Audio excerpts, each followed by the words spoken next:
Buenas tardes y bienvenidos a la historia. Bien, eh, voy, a, voy a comentar un poco la situación, la época de autoritarismo en los reinos peninsulares que se dan sobre todo en el tercer cuarto del siglo XIV, entre el 1350 y 1370. Son 2 décadas de autoritarismo en un marco general muy marcado, muy determinado por las crisis económicas que como consecuencia de la peste que estaba arrasando Europa en esos momentos. Y bueno, pues la península ibérica, tratarse de una pandemia, en aquella época las condiciones podemos imaginar tanto científicas como médicas, como sanitarias, como serían. Entonces ningún, ningún territorio podía escapar, aunque no fuera un mundo global como lo es hoy en día. Y muy determinado también este marco general por la Guerra de los 100 años.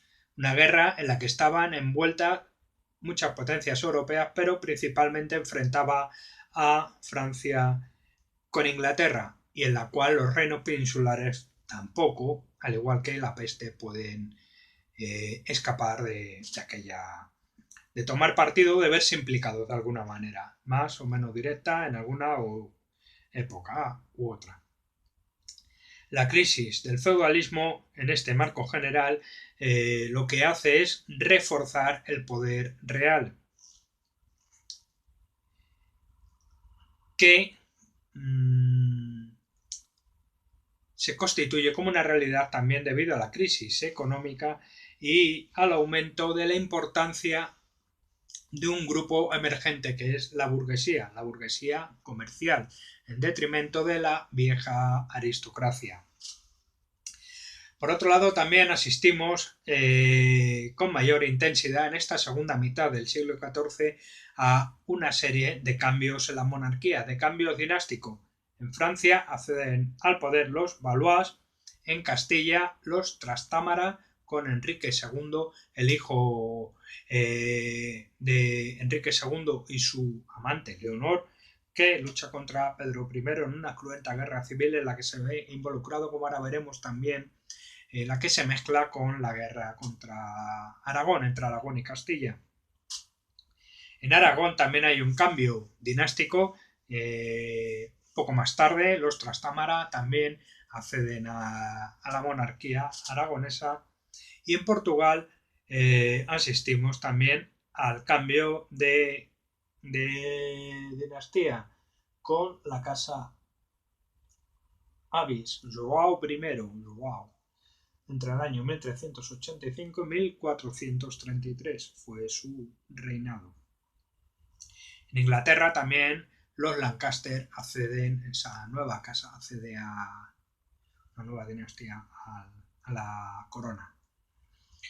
Voy a hablar un poco por encima de lo que supuso el reinado de Pedro I, apodado el Cruel por unos o el Justiciero por otros. Depende si eran partidarios o detractores de su monarquía. Reinó Pedro I, hijo legítimo de Alfonso XI y de María de Portugal, entre el año 1350 y el año 1369.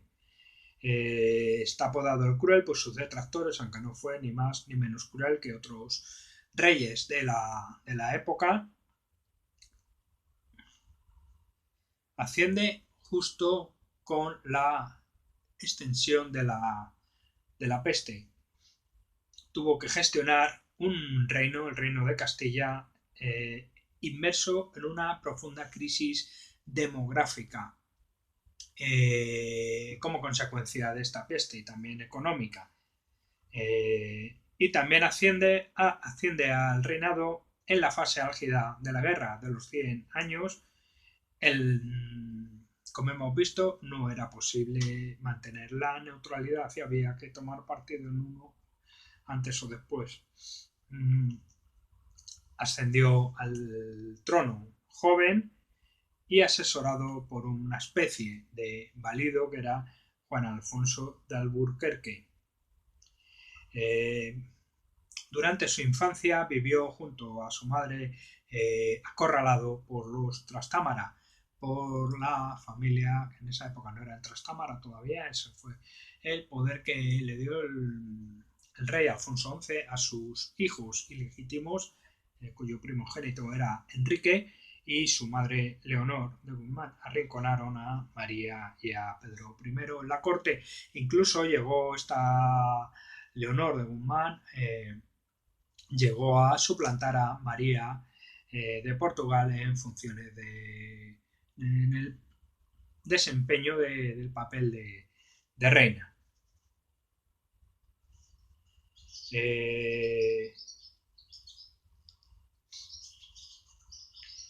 Los hijos bastardos, como he comentado, fueron encumbrados, fueron empoderados por su padre, Alfonso XI. Enrique de Trastámara fue declarado, fue nombrado conde de Trastámara. Tello, otro de los hijos, fue nombrado señor de Vizcaya y así, con lo cual adquirieron derechos nobiliarios. María de Portugal, tras la muerte de Alfonso XI por la peste, precisamente en el año 1350, y el ascenso al poder, al reino, a la corona de Pedro I, mandó hacer desaparecer a su rival Leonor, lo que sin duda dejó un pozo levantisco entre sus hijos contra la figura de Pedro I y de su madre. Pedro I era un rey que practicaba el autoritarismo y buscaba poner límites al poder de la nobleza.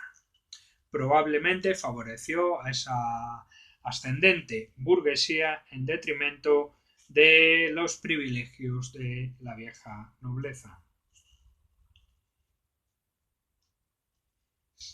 En 1350, al poco de acceder al trono, cae enfermo y se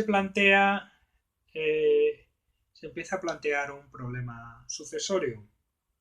Enrique de Trastámara ve ahí posibilidades de acceder al trono.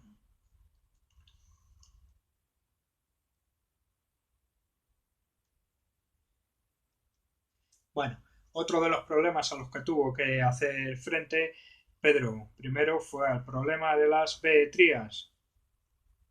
Estaba relacionado con el feudalismo de la meseta y volvió impopular a Alburquerque, que era el protector, el consejero principal del rey Pedro I.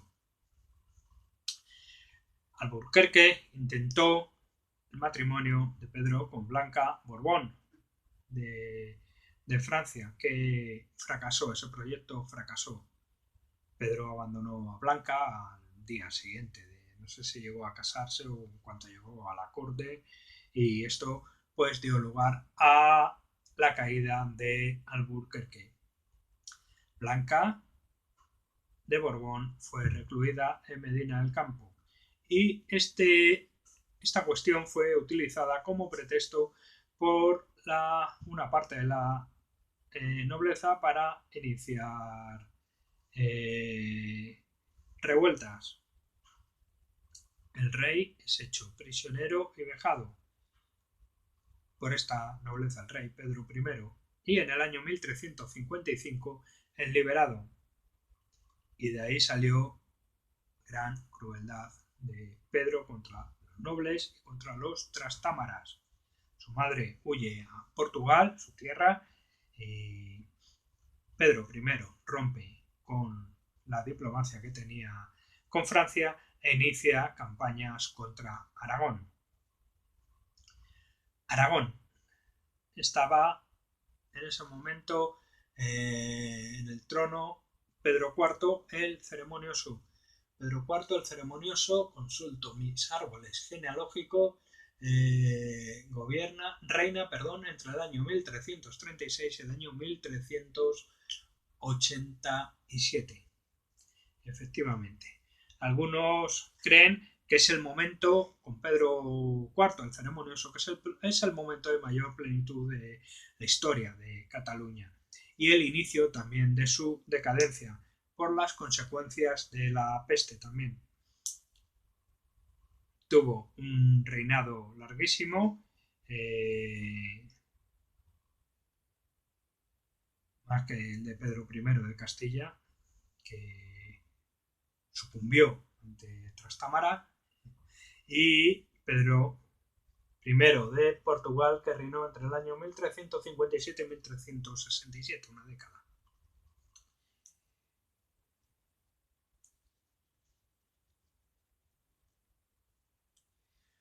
Tuvo que hacer frente este Pedro IV el Ceremonioso también a problemas dinásticos por el segundo matrimonio de su padre, Alfonso IV el Benigno, con Leonor de Castilla, que era la hermana de Alfonso XI, con la cual tuvo dos hijos, Fernando y Juan. ¿Vale? Fernando tenía gran poder, señor de Aragón, territorial, y también tenía dominaba territorios al sur de Valencia, la frontera con Castilla. Mantenía malas relaciones con Pedro IV y sus hermanos por la actitud de Leonor, que favorecía a sus hijos, y de Castilla, que pretendía recuperar parte de esos territorios fronterizos que estaban dentro del Reino de Aragón en ese momento.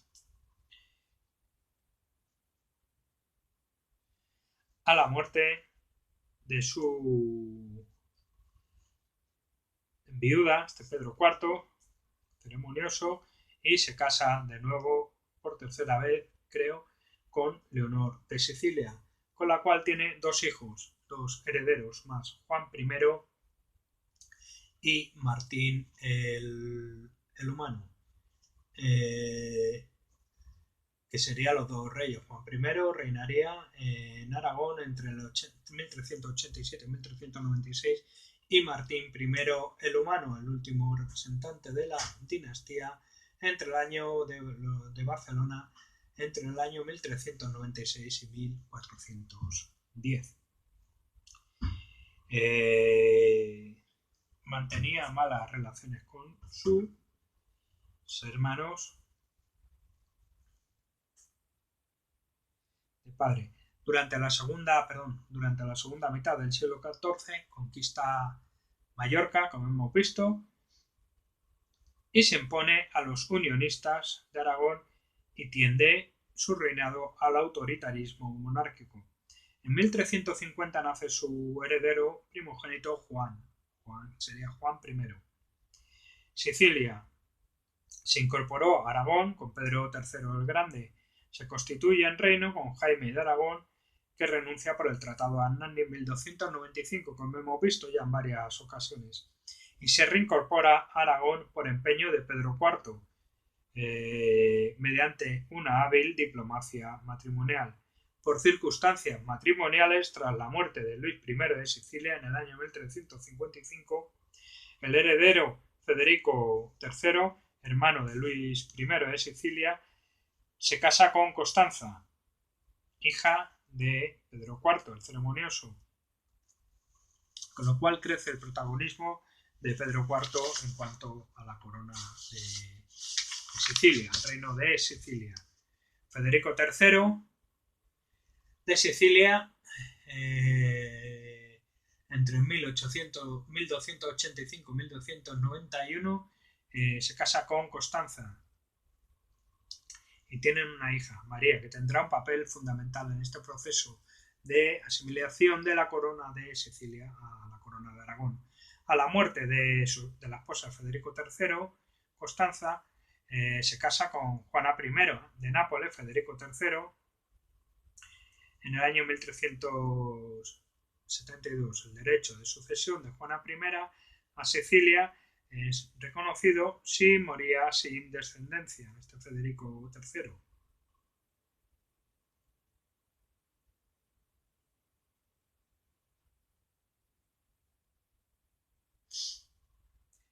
Pedro IV se aleja cada vez más de Sicilia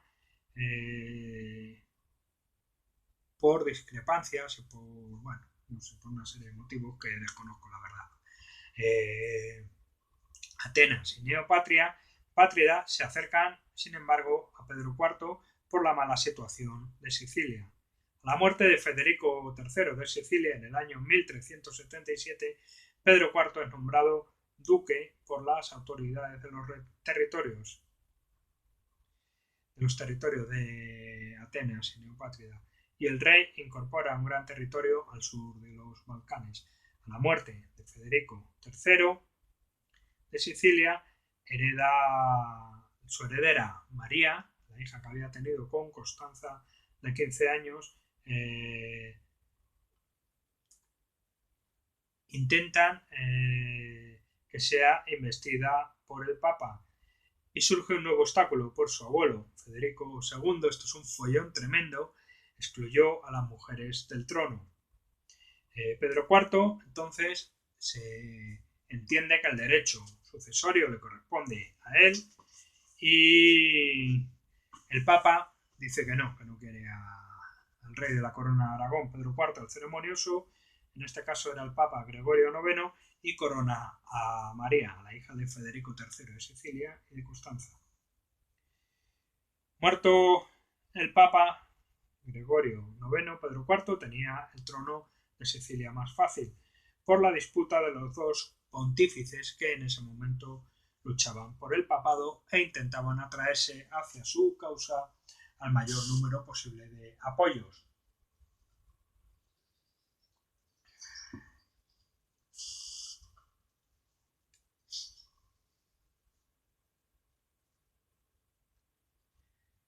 Decide casarse para obtener los derechos de María, decide una política matrimonial y casan a María con Martín el Humano, el hijo de Pedro IV, el ceremonioso, el otro hijo, el segundo génito, Juan I y Martín el Humano. En 1390, cuando muere Pedro IV el ceremonioso, ya había muerto en 1387, Martín I y su hijo consiguen el dominio de la isla. En definitiva, una serie de circunstancias matrimoniales de herencia dan al traste con las intenciones del Papa de evitar, en la medida de lo posible, tener a la corona de Aragón tan cerca de sus territorios, de sus dominios, y no lo consigue. Además, el Papa, que había luchado por coronar a María para que no fuera coronado Pedro IV o sus hijos, muere. Bueno, Pedro IV consigue casar con una política matrimonial a María con Martín el Humano, y su hijo Martín se impone. Al final, la corona consigue que Sicilia caiga bajo su dominio y queda la isla definitivamente unida a Aragón en el año 1409. En ese año 1409 muere Martín el joven y su esposa, sin hijos, sin herederos. Martín el Humano había sucedido en la corona de Aragón en el año 1396 a Juan I de Aragón, a su hermano que había fallecido. Tras la muerte de su hijo Martín el joven, accede al trono de Sicilia junto al de Aragón.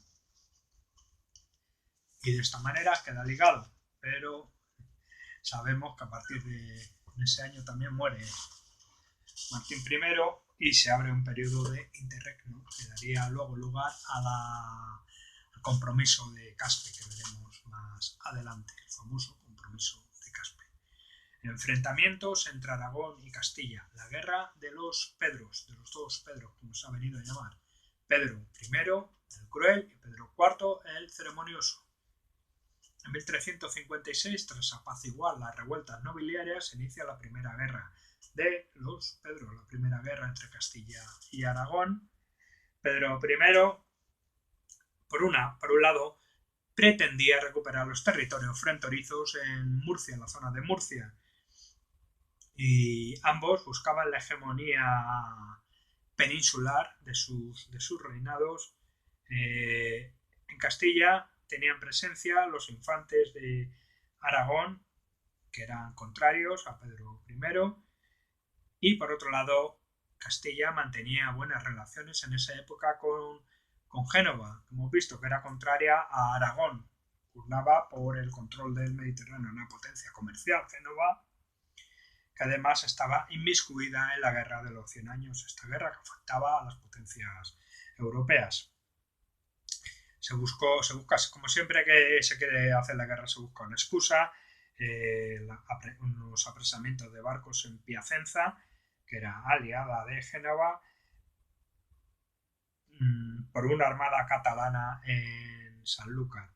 Pedro I decretó el embargo de bienes sobre los mercaderes catalanes en Castilla. Pedro I toma Alicante en el año 1356, pero es expulsado. Y aquí entra en juego Enrique de Aragón, mezclando el conflicto sucesorio con el conflicto entre ambas coronas. Entra en Aragón firmando un vasallaje con el rey aragonés mediante el Tratado de Pino.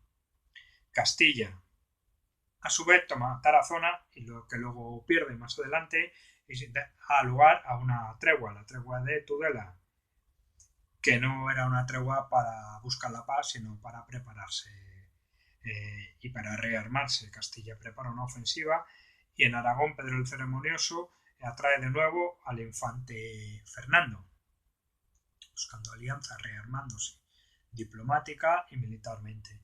Pedro I aprovecha la tregua para matar a Fadrique, que era el hermano de Enrique de Trastámara, y luego a Leonor de Guzmán.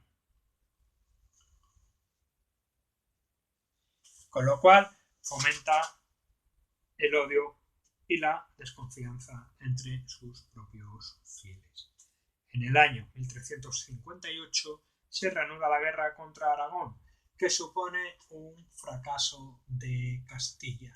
Un fracaso de Castilla. En Guardamar, Murcia. Junto a Portugal, pretende Pedro tomar por mar Barcelona, sin llegar a combatir, y sufrió un fracaso en Ibiza. Enrique de Trastámara organiza a su vez en el año 1359 una expedición contra Castilla por tierra, que da lugar a la victoria en Arabiana. Buscaba un aumento de su prestigio en detrimento del infante don Fernando de Aragón. 1360 en Nájera tiene varios episodios, varias batallas. Se da una primera batalla entre Enrique de Trastámara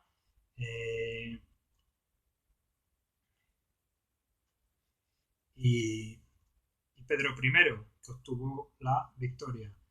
Se refuerza la alianza entre Castilla y Portugal y los nobles refugiados en Portugal fueron devueltos y ajusticiados, al igual que los nobles portugueses refugiados en Castilla fueron devueltos a Portugal. También se produce, tras esta primera batalla de Nájera, un acercamiento entre Castilla e Inglaterra, con lo cual se empezaba a involucrar Castilla en la guerra de los 100 años. En 1361 tiene lugar la paz de Terrer. Pedro IV buscaba, el ceremonioso de Aragón buscaba una tregua, y Pedro I también estaba interesado, ya que su principal aliado, que era Muhammad V, rey nazarí, fue destronado y asciende Mohamed VI, que era aliado de Aragón.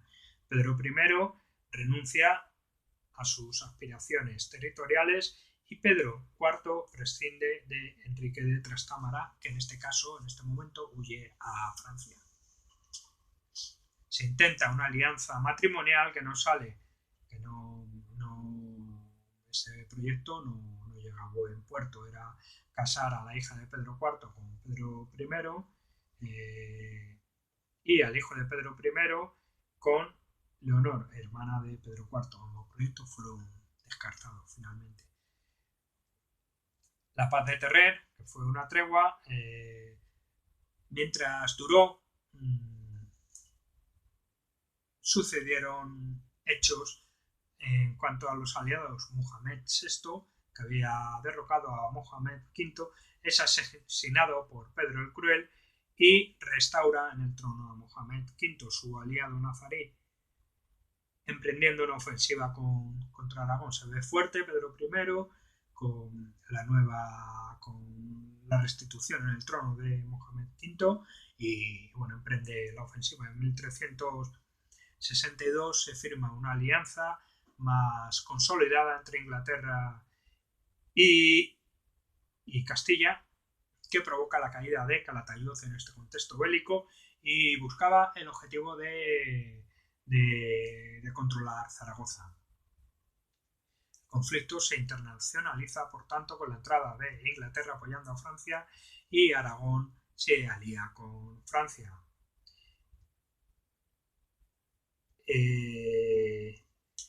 Firmando el Acuerdo de Monzón, en el cual al que se une Enrique de Trastámara, que estaba refugiado en Francia, recordamos, y se reconoce en este acuerdo por parte de Aragón al pretendiente al trono de Castilla, Enrique de Trastámara. Castilla dirige sus esfuerzos bélicos contra Valencia, buscando la paz de Aragón, una ofensiva contra Valencia para buscar la paz, y la encuentra en la paz de Murviedro en el año 1363, donde no hay acuerdos matrimoniales. A la muerte del infante Fernando vuelve a Trastámara el liderazgo de los desterrados castellanos, que comienza a reclamar el trono y empieza a ser aclamado. Pedro IV trata con Carlos II de Navarra tras la ofensiva castellana contra Valencia, la superioridad militar de los castellanos, y al mismo tiempo, de forma paralela, como he comentado, Enrique de Trastámara empieza a ser aclamado como rey en algunos sitios por los que pasa. En Burgos, creo recordar, es aclamado como rey y amplía sus alianzas de Francia y del Papa con apoyo económico. Contrata a las compañías blancas, un ejército de fortuna francés, que entran en la península ibérica en el año 1366. Finalmente, Pedro I el Cruel es vencido por Enrique de Trastámara y asesinado por este, y se hace con el trono, cambiando no solo el rey, sino también toda la dinastía. Los Borgoña sucumben ante los Trastámara, esta rama ilegítima del rey Alfonso XI, que luego demostrará grandes dotes de dominio político, diplomático y militar también. Alfonso IV en Portugal estaba Pedro I. Pedro I en estos años, entre 1357 y 1367. Alfonso IV el Bravo, que había reinado en los años anteriores, el padre de Pedro I, y a su vez hijo de Dionís e Isabel de Aragón. Tenía numerosos hermanos bastardos, como Alfonso Sánchez, Pedro Conde de Barcelos, y el rey Alfonso IV el Bravo recelaba de ellos por el poder que tenían. Su hijo Pedro I, esto ya lo he comentado en un vídeo anterior, se casa con Constanza Manuel, pero se enamora de un amor verdadero, los casaban por política y pues buscaban sus amores, no dejaban, eran reyes y además humanos. Entonces, pues bueno, pues se enamora de Inés de Castro, tenía un mote curioso, la Cuello Garza, la llamaban. Bueno, parece que era bastante bella, ¿no? Una mujer con una belleza extraordinaria. Tenía el cuello largo y bueno, pues le pusieron ese mote, supongo que sus detractores. Con Inés de Castro tiene varios hijos e Inés es asesinada en el año 1355. Tiene uno de estos hijos, es Fernando, que sería Fernando I. Más tarde alcanzaría el trono a la muerte de Pedro I en el año 1367. El rey Pedro I también practicó un reinado de autoritarismo. En la órbita de Navarra, en el reino de Navarra, siempre en la órbita francesa, tras la muerte de Sancho VII el Fuerte en el año 1234, sin descendencia, pues ya entraron las dinastías francesas y no dejaron de ser influyentes y de poner allí a sus reyes, aunque la mayoría de ellos nunca no solían tener especial interés, pero sí que estaba dentro de su órbita. Carlos II, el Malo, rey de Navarra, entre el año 1349 y 1387. Es hijo de Juana II y Felipe de Bros, la casa de Bros, que había entrado, descendiente de esta dinastía francesa. Su madre era la sucesora natural al reino de Francia, que se truncó por un episodio de infidelidades y este episodio da lugar a que se apartan las mujeres de la línea sucesoria del trono de Francia. En 1328, Francia y Navarra se separan, manteniendo a Juana y a Felipe como reyes de Navarra, que lo que hacen es renunciar a sus posesiones en Francia, a sus derechos dentro del territorio francés. Carlos II, el Malo, era aliado de Inglaterra contra Juan II de Francia por los derechos de varias posesiones. Tenía intereses en varias posesiones y salía con Inglaterra, con la corona inglesa, en contra de Francia en este contexto de la Guerra de los 100 años. Deja Navarra en manos de gobernadores, fue muy frecuente en el reino de Navarra por su papel destacado en Francia. Fue apresado por Juan II, que afianza la alianza con Inglaterra, da lugar a que se consolide esta alianza con Inglaterra. Las actuaciones en Navarra siempre están determinadas por las aspiraciones de los reyes al trono de Francia. Navarra no dejaba de ser una excusa para territorio que tenía pues, valor, una importancia relativa, no demasiado estratégico por su condición, por su posición geográfica, pero bueno, no dejaba de tener cierto valor, por lo menos de prestigio. Navarra intentaba que los reyes firmaran su derecho consuetudinario, sus fueros, aunque no estaban escritos, sí que tenían mucho peso dentro de los magnates navarros. Y bueno, obligaban a los reyes, estos de las dinastías francesas, a jurar esos fueros. Luego juraban los fueros y se iban. Y en muchas ocasiones no volvían ni a aparecer, ponían allí a gobernadores de su entorno fiel y ellos pues bueno, pues no prestaban demasiada atención, sus aspiraciones estaban en Francia. Bueno, Lechuza Inquieta en Instagram, Inquieta Lechuza en Twitter, en Facebook también hay página y en YouTube hay un canal bastante interesante, este colectivo de historiadores que bueno, pues intentan acercar la historia a un nivel generalista, pero riguroso y bastante entretenido, con un blog con unos artículos bastante interesantes, de una lectura ágil, dinámica y bueno, el Instagram Lechuza Inquieta es muy dinámico, tiene muchos seguidores, está muy interesante y en el Twitter igual se cuelgan unos posts bastante interesantes. Entonces, bueno, si queréis darle al like, compartir y demás, bueno, es un canal y es un colectivo de difusión de la historia bastante interesante. Y nada más. De momento, nada más. Asistimos, como hemos visto, a una época, el siglo XIV, de cambios.